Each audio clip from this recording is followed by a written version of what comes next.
Monty, after I think 11 points in the first half for Chris, he really got it rolling in the third quarter. Is there anything the way he plays that is a sign to you that okay, he's about to go into his bag? He has a run coming.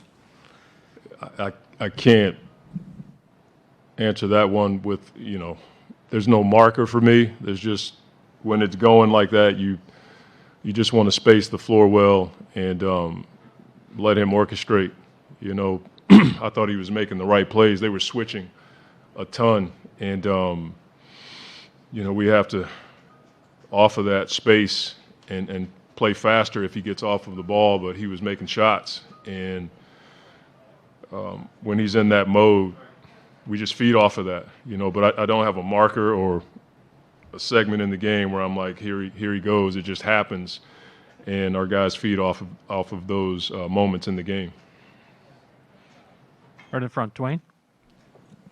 Yeah, Coach. You talked about getting easy ones, and obviously the Bucks play sound half court D. You think you guys got 20 fast break points? Yeah. What was the key to that tonight? You feel? Getting stops and Da rebounding the ball. I mean, he had 17 defensive boards, and that allows for us to get out and run.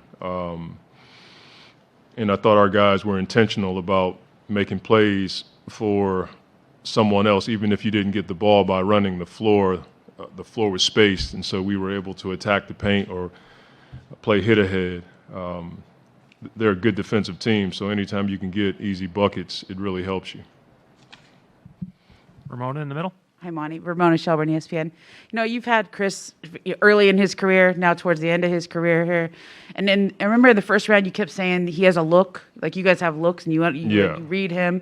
I'm just wondering, how he's changed and evolved? Like, if his looks now, have they changed from when he was back in New Orleans at the beginning of his career and just sort of his own career evolution? I'm not. Back then, I was probably more forceful with calling plays. Now, he'll read the game. I'll watch him. He'll turn to me, and I'll be like, "You call it," or he'll be like, "Coach, give me something," and then I'll be like, "Well, do this," that kind of thing, as opposed to me trying to run the whole deal. We always talk about the package of plays that we want to run in certain segments of the game. So we'll have 2 or 3 plays, and he'll stay in that environment for a bit. But ever so often, he'll look over to me, and he'll squint, and I'll know he's wanting to play, and then I'll call it. Before, it was just me like, run this, run this, run this. Now, I try my best to stay out of his way because I know what he's seeing. And usually when he calls a play that I didn't give him, it's a play I wanted to run anyway. So I think that's the relationship that we've built over, being together twice and being in this situation with him. I think there's a trust there, and I think that helps. So just to be clear, is it squint? The look is a squint? It might be. They make fun of me because I squint with my glasses on. But he squints also. And so when he looks over and squints, I know he's wanting to play. And I try to give him something that takes advantage of the guys we have on the floor. Mm-hmm. Back right. Monty over here. You mentioned that the Bucks were switching a lot. They were switching a lot even in the first half with Brook Lopez on the floor. Were you expecting them to play that way defensively as much as they did? And did you have a specific plan to attack that? We didn't know. I mean, they did a number of things versus Atlanta. But in their last game, they did switch a lot more. So they're the kind of team that you have to prepare for both. And so we didn't know. We just were waiting to see what it was. And then we just tried to, space the floor as best we can off of the switches. Palmer for a couple on Zoom. First, we'll go to Cameron Cox with 12 News, followed by Mark Schwartz. Hey, Coach, what did you make of Cam Johnson's performance tonight? I thought he was great. His ability to space the floor and shoot the ball is what you tend to think about with Cam, but I thought his defense was really good tonight. He's a big, strong defender, and he has the ability to move his feet and keep guys in front. At 6'9", to move his feet like that, You know, there's times when Giannis is coming at you full speed. There's really no answer for that except to, you know, take the hit and try to keep him from getting to the basket. I thought he had some really good possessions tonight on that side of the ball. And then his ability to score, space the floor, attack the basket. He's just a really good player. Next is Mark Schwartz with ESPN. Monty, Chris has not scored 73 points in a back-to-back game situation. Only one time he's done that in his career. What is it about the last two games, especially tonight's game, in which his offense was both needed and came about and evolved naturally? I mean, he just understands how to score the ball, but he also understands where everybody else is on the floor. I thought the pass that he had to DA for a finish at the basket was signature Chris. I mean, he had been scoring and managing the game, and then as soon as they blitzed, he hit DA and we got a layup. But to answer that question properly, I'd be here all day. He's just a really good basketball player, and he's one of those rare guys that can see the floor. He knows where all five guys should be. He took advantage of his opportunities tonight versus, you know, their switching defense, and gratefully or thankfully he made shots. Go ahead, Chris. Coach, you didn't know for sure if Giannis was going to be a go Yeah. tonight. Two questions. How did you prep for that, and how would you assess how you defended him? We planned for him to play. We just felt like a guy like Giannis, who all the stories report about how hard he works on his body. We just figured a guy that works that hard is going to find a way to get back on the floor, especially in the finals. And this is the time of the year where you sacrifice everything, and you know that's what we expected. And so we had planned for him to, you know, be in the starting lineup. But if he didn't, you have to have another plan because they make rotation changes. So it wasn't like we were going to be caught off guard, but we were planning for their best, and Giannis, you know, is their best. Gina?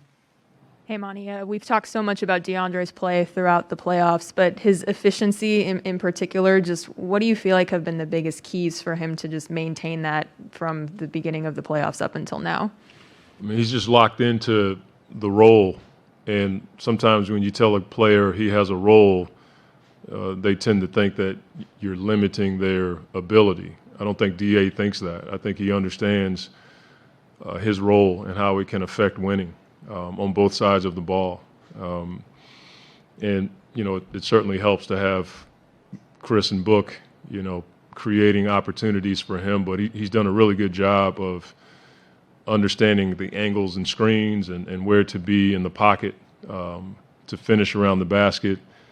And he's just a presence down there. You know, sometimes they have to run two guys at him to keep him off the glass, and that allows for our wings to pick up some offensive rebounds. Go ahead, Mark. Hey, Monty. Mark Medina, USA Today. How have you seen the dynamic among Chris and Devin and DeAndre evolve throughout the season? What do you think it's taken for them to be such a great trio? I mean, earlier in the year, there was, you know, some gray areas as to how to help those guys play together. I think those three deserve a lot of credit for the time that they spent after practice talking about certain environments. I'd love to tell you that I, you know, orchestrated it all, but we've given them a system, and then those guys talk about the angles of the screens and different ways to run plays that we have so that they can be effective. I just think it's a lot of intentional conversations between those three and all of our guys. And so, you know, we're just grateful that they, you know, are playing well together, and we hope it continues. Palmer, back to Zoom. Next is going to be Kent Somers with the Arizona Republic. Yeah, Monty, we've seen DA's improvement through the year, but what he's done in the playoffs, that taking it next level, has really been remarkable. Is it remarkable to you? Also, have you seen a young player make this jump, as big a jump as he has in such a short amount of time?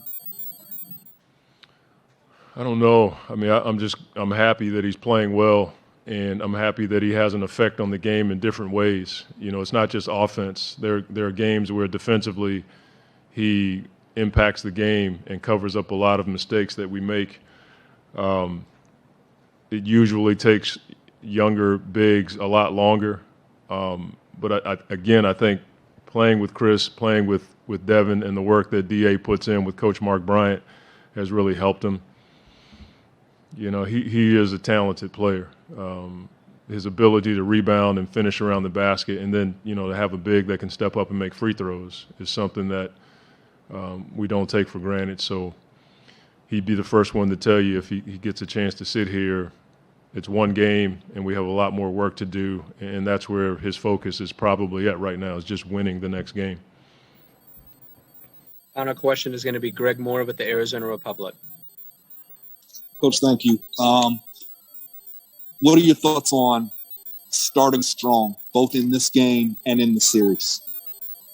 I mean, it's the formula for any team. You know, you want to win every game, but especially the first game.